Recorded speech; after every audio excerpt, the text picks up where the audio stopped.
Before written knowledge could be compared, corrected, or preserved at scale, it first had to be made reachable. In the Hellenistic Mediterranean, texts existed across temples, civic archives, private collections, and scholarly circles.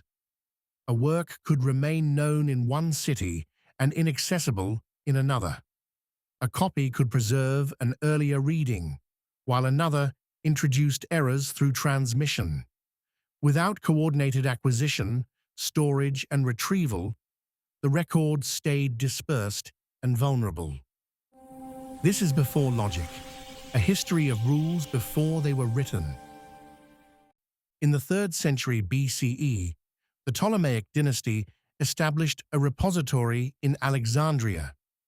Later writers presented it as the largest single accumulation of written records assembled up to that time, though the scale remains uncertain.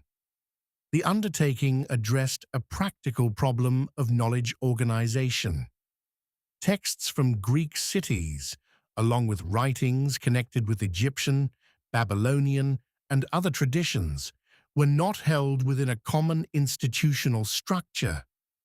Locating works, comparing copies, and protecting materials depended on local conditions.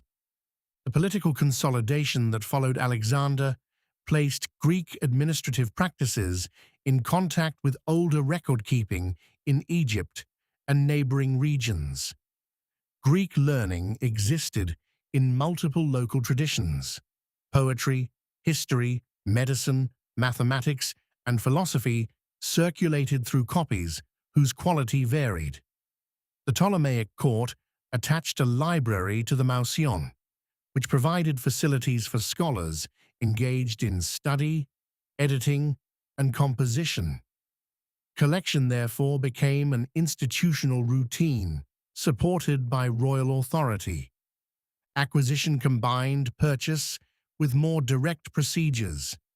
Agents traveled to markets and other collections to obtain writings. According to later accounts, officials examined ships arriving in Alexandria and arranged for any books discovered there to be copied by library staff. The copies were returned, while the originals were retained and entered into the collection. The harbor thus became a point where movement through the city could be converted into possession by the archive. Priority appears to have been given to older copies. Centralization did not by itself make the collection usable. A large accumulation of rolls required order before it could function as a scholarly instrument. The scholar and poet Callimachus compiled a catalogue known as the Pinakes. Ancient references describe it as extending to 120 books. It divided the collection into poetic genres and prose subjects such as rhetoric, law, history, medicine, mathematics, and natural science. Within each category, authors were listed with titles, opening words, and length in lines. The Pinakes was more than an inventory. It converted stored writings into a structured field of retrieval. For those granted access, it provided a means of locating works within the collection. It also made comparison possible by placing authors and works within declared categories. At the same time, those categories imposed order on the material. Certain genres and authors became easier to identify, cite, and preserve. Others were less prominently documented. The organization of knowledge also became a form of selection. The presence of multiple copies of the same works in one location made sustained editorial projects possible. Scholars associated with the library compared variant manuscripts and produced standardized editions of major authors, most notably Homer. These editions selected preferred readings and resolved inconsistencies from earlier transmission. A text that had existed in several local forms could be stabilized into a reference version for teaching, commentary, and further copying. Preservation therefore changed the status of the text itself. One version became easier to transmit as authoritative, while other variants became easier to set aside. The same conditions supported work in geometry, astronomy, geography, medicine, and other fields.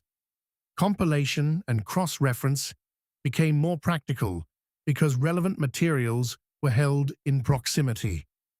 The library did not create knowledge from storage alone.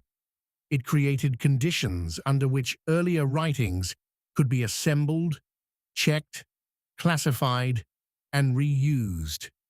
Centralization reduced distance between sources, but placed scholarship inside a managed institution. This stability depended on political support. The library was attached to royal patronage, and access, acquisition, cataloguing, and scholarly labor were shaped by institutional decisions. Ancient sources also record competition, with a rival collection at Pergamon. A large library did not merely preserve texts, it established a center from which texts could be ranked, edited, copied, and authorized. The same structure that made retrieval possible also concentrated decisions about what counted as recoverable knowledge. The concentration of the record created vulnerability. When copies, catalogues, and scholarly practices were gathered in one place, their continued existence became linked to the security of that place. Ancient reports mention damage connected with military action in 48 BCE, but the scope remains debated. Other accounts describe later losses, institutional decline, changes under Roman rule, and conflicts within Alexandria. No single episode can be treated with certainty as the complete destruction of the library. The record instead suggests a gradual weakening of support, continuity, and function. The evidence for the library is incomplete. Ancient figures for the number of books vary widely and appear to reflect rhetorical convention as much as precise inventory. Archaeology has yielded little direct evidence of the library's physical structure beneath the later city. The Pinakes survives only in fragments and in references by other writers. Much of what is known comes through later testimony, indirect citation, and reconstruction. By assembling dispersed writings, Alexandria made comparison, correction, cataloging, and retrieval more feasible. By organizing those writings through classification and editorial practice, it shaped which versions of texts became authoritative and which forms of knowledge became most visible. By concentrating materials in one city, it also made substantial portions of the inherited record dependent upon the security of one site and the continuity of one political order. In the next episode, we will examine symbols and meaning, encoding structure.